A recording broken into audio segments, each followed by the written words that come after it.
So I started having this image of like almost like a debutante ball. And, women, usually when they're young, they kind of present themselves to the world. Their big coming out party, here I come in all my glory. And, I'm almost 50 years old now. And I never had an experience like that. And I'm starting to suspect that, that's been a big deal for me. And it's such a silly, childish thing. It's not,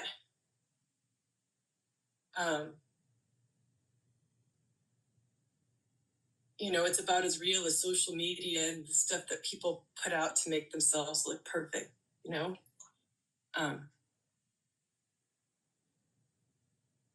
But I think deep down, I just feel like I was robbed of never having that experience.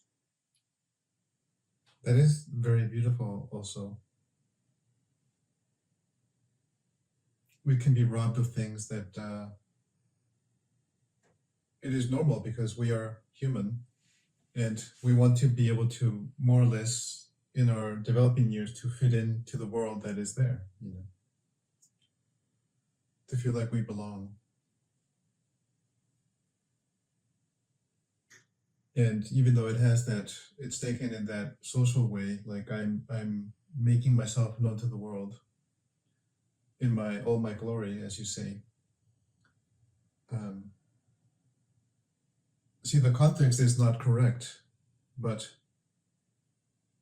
the context of the others, where they will be knowing my glory, But if it were a different context where I really am wonderful and great, and I exist, I'm claiming my own self, that I am valuable, and everyone else knows it.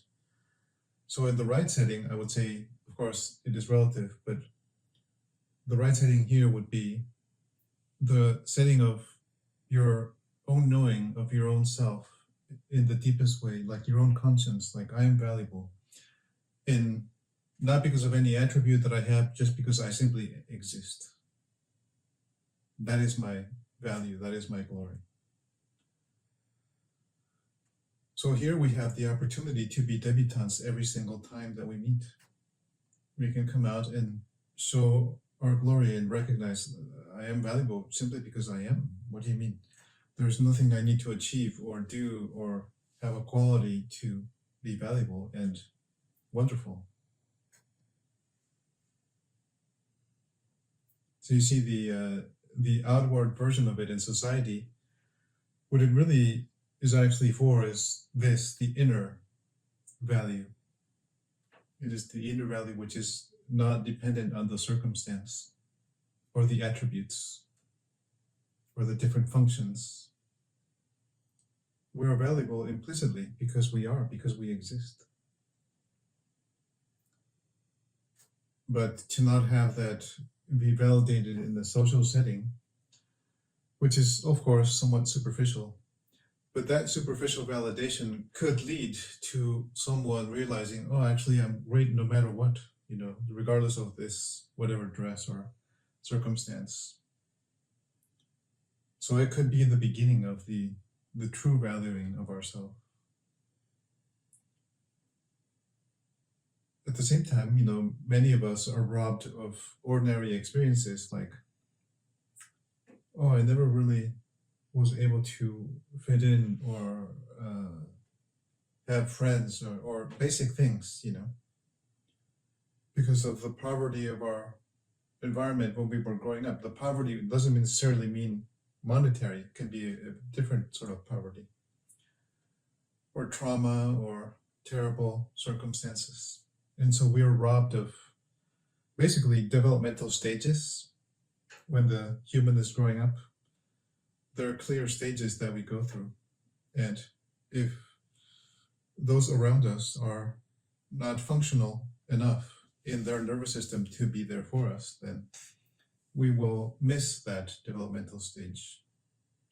Oh, I was being 7 years old or 8 years old, and I realized that I exist in the world, but there was nobody there to validate it for me, so therefore I never really knew that I existed in the world. I kind of had to develop it on my own later. So there are many, many different examples of that, many different kind of aspects that we might miss. But we can, in a way, we can retrieve those moments in the present moment right now, revisit them, and by, in a way, airing our own grievances, which is fair. Oh, I missed that. She didn't give me that. I didn't get that. Then we can revisit them in ourselves and be present to them and have the witness be the parent. It actually does work that way. But I wonder what your experience is in telling us about this, very beautiful kind of observation of and witnessing of it, and how that is for you. We are here for you. What is it that you experienced or experience right now? I don't know. I associate it with something else, which is not what you're asking me, but that's just what's coming up. Not mental association, but like a sense of myself. And it kind of ties into this experience I've been having with like emotional collapse. And I feel like telling myself, just let yourself fall. Just go down. Stop trying to hold yourself emotionally together. Just let it fall. And, I think about at a certain point, I think I just became hardened. It was like, what's the point of crying if nobody's ever going to come? What's the point of grieving forever? And I just was like, just done. This is done. It was almost I remember like a moment, like a decision was made, and I'm not going to let myself go there anymore. And I think in my own way, I've been trying to go back in time and reverse that, or something's trying to find a way to go back. And so, yeah, I'll start to, start to feel kind of like I should just like emotionally collapse, and I'll actually just sort of imagine like bricks and just like a building just falling down, just a structure crumbling, and but I'm the structure, just letting it fall. Is it crumbling now as you speak? I think it's kind of in a post-crumbled state. I'm not crumbling now, but I feel like I'm there in kind of like an awkward emotional state. Can you simply allow yourself to be in the safety of our togetherness, actually embody the collapse, whatever it wants to do? Maybe we cannot see it, but maybe your body actually does want to collapse, or just splatter itself on the ground and just be like a pool of collapsing. It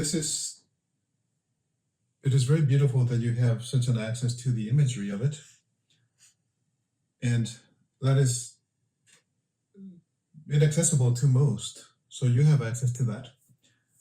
And I would suggest perhaps we could allow ourselves to actually, if it is safe enough, and this is the very important, if it is safe enough, not forcing it, to actually allow yourself to acknowledge in your bodily process, like whatever the actual experience is, the heaviness, the absence, whatever it is, to embody it, to allow yourself to go into it. That's where the collapse really needs to come. The contraction. It is a contraction. It's you're describing a collapse, a contraction, and you're seeing the images of it and the crumbling and everything. At some point, the body when it feels safe enough, or you feel safe enough to let it, it will actually follow all the way, and it will get very collapsed, very close, And then it needs to do that. So all the energy of the collapse, I feel it, and then it begins to relax. Okay, I collapsed enough, and then it naturally begins to open up again. And these are the cycles that we never allow. Just like you say, I have become hardened. Nobody's going to be there for me when I collapse to help me, Of course, usually there never will be someone to help me. I will be by myself. But here we are together. You are not on your own.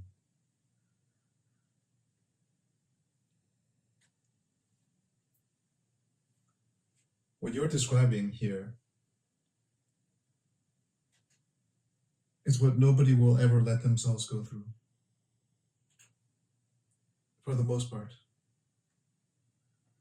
Someone can be interested in this or that, like, oh, that esoteric thing or that spiritual thing, their whole life, 80 years, 90 years, whatever, 50 years, and they will not allow themselves to go there. There isn't whatever is needed to allow for that. The cycle must fully collapse into itself, and then that's when a new cycle can begin. That's how it works. It expands and it contracts, and that's it. What happens as we speak about it? I don't know, it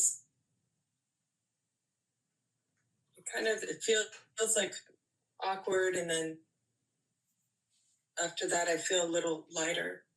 Awkward, and then a little lighter. But change is awkward.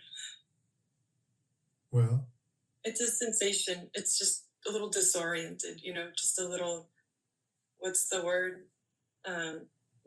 Tentative. Opening into the unknown, letting the process carry on by itself. It's got the energy. We just give it enough attention. We don't interfere with it. We just witness it. You feel it in your body, located even more deeply in your body. It can be in the belly or in the middle, in the solar plexus, in the chest. It is trying to move and release itself. Usually, but not always, that energy will try to reach the face and the chest, so that I will know how I feel about myself. That's how humans know. The energy in the nervous system reaches those parts of the body, and that's where it connects. Oh, this is how I feel about myself. Yeah. You don't even know it at the moment you are it. See, there's this interference that we call our mind or personality, or these things that are not real. And they begin to judge it. And then by judging it, they stop it. But that is also another neural process. You see, it's not some special superego bullshit thing. It doesn't even exist. Those things are just absurd. It's just another aspect of our nervous system of which we can be conscious. We can be witnessing it. Oh, now there's a judgment part. Oh, there is a collapsing part. Oh, there is a shaming part. Oh, I would just want to be like nothing. I want to be like a black hole in collapse, Someone can be aware of all of these things. Someone who is here right now. And does not depend on the circumstance. Our inner self, our inner God is there. Loving us. Not even waiting, but just loving us with the expectancy. I'm here loving you. We could say there's a question, when will you know that I love you so much and start loving yourself? When are you going to know it? When are you going to stop denying it?